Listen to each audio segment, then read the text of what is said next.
करती रही कूफे की औरतें आए मैं उनके सामने तेरे दर्द पढ़ूं। मातमी बैठे हो कभी भी अपनी बहनों से नाराज ना होना। बहनों को बाप के घर से बड़ी आस होती है। बहनों को ईद भी भाई दे के जाते हैं, कफन भी भाई दे के जाते हैं। हाय किस्मत देखो ज़ैनब की ईद वाले दिनों में ज़ैनब यतीम हो गई। और जब ज़ैनब को कफन की जरूरत थी शाम की पहाड़ी पर सज्जाद ने रो कर कहा माँ मुझे माफ करना, अगर मेरे पास कफन होता तो मैं सकीना कुर्ते में ना दफनाता। ज़ैनब की लाश से आवाज आई सज्जाद ना कफन ढूंढ मैं बेकफन की बहन। इस रमजान ज़ैनब को बाबे के बाद पहली ईद थी। मौला हसन बाबे का इमामा सर पर रख कर ज़ैनब के पास आए और रो कर कहा ज़ैनब मैं तुझे ईद देने आया हूँ। इस रमजान बाबे के बाद तेरी पहली ईद है। ज़ैनब ने रो कर कहा हसन मैंने अपने बाबे से सारी जिंदगी कुछ नहीं मांगा। मौला हसन ने रो कर कहा ज़ैनब मेरी बड़ी हसरत है तू मुझसे कुछ मांग। ज़ैनब ने रो कर कहा जो मैं आपसे मांगूंगी आप मुझे देंगे। मौला हसन ने मौला हुसैन के सर पर हाथ रखा और रो रो कर कहा मैं हुसैन जामिन देता हूँ जो आप मांगोगी मैं दूंगा। ज़ैनब ने रो के कहा मेरी मिन्नत है एक दफा गाजी से कह के मेरे बाबा के कपड़े पहनकर मुझे चल के दिखा। मैं गाजी को चलते देखूंगी मुझे मेरे बाबा की याद आएगी। वो मुझे तन्हा छोड़ गया।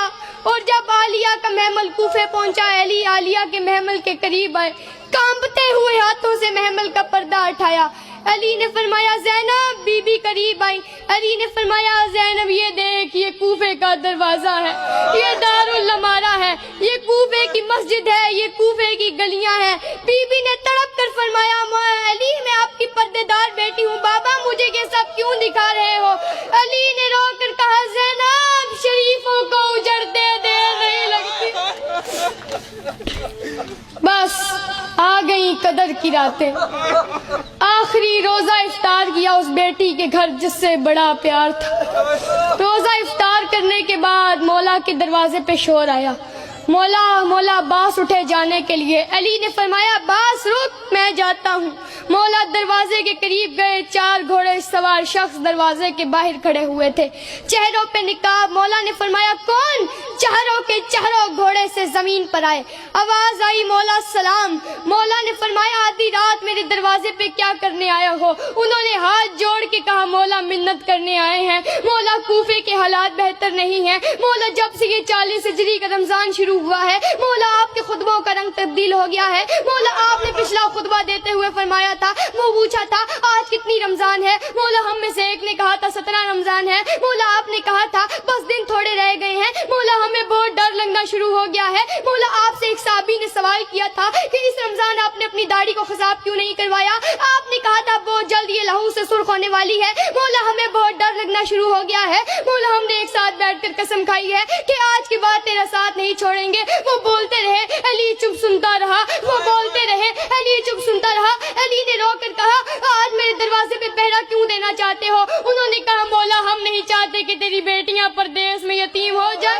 या अली वो तेरी शाही देखने आई है। अली ने हुक्म। अली कहते हैं अली ने फरमाया मैं हुक्म देता हूँ यहाँ से चले जाओ। वो अपने अपने घरों को चले गए। हुज़ैफा कहता है मैं वो मंजर सारी जिंदगी नहीं भूल सकता था। मैंने मुड़ के मौला की तरफ देखा। मौला दरवाजे में खड़े होकर कह रहे थे हुज़ैफा मुझे अल्लाह के हवाले कर दे, हुज़ैफा मुझे अल्लाह के हवाले कर दे। हुज़ैफा कहता है मैं घर आया, मैंने अपना इमामा उतार कर जमीन पर फेंका, मैंने अपनी तलवार निकाल कर दीवार पर मारी, फिर मैं बच्चों की तरह जमीन पर एड़ियां रगड़ रगड़ कर रोने लगा। मेरी बीवी आई, उसने मुझे कहा हुज़ैफा तसल्ली कर, वो फातिह खैबर है, किसकी जुर्रत है हमारे मौला की तरफ आंख उठाकर भी देखे। हुज़ैफा कहता है मैं वहीं रोता रोता सो गया। फिर थोड़ी देर बाद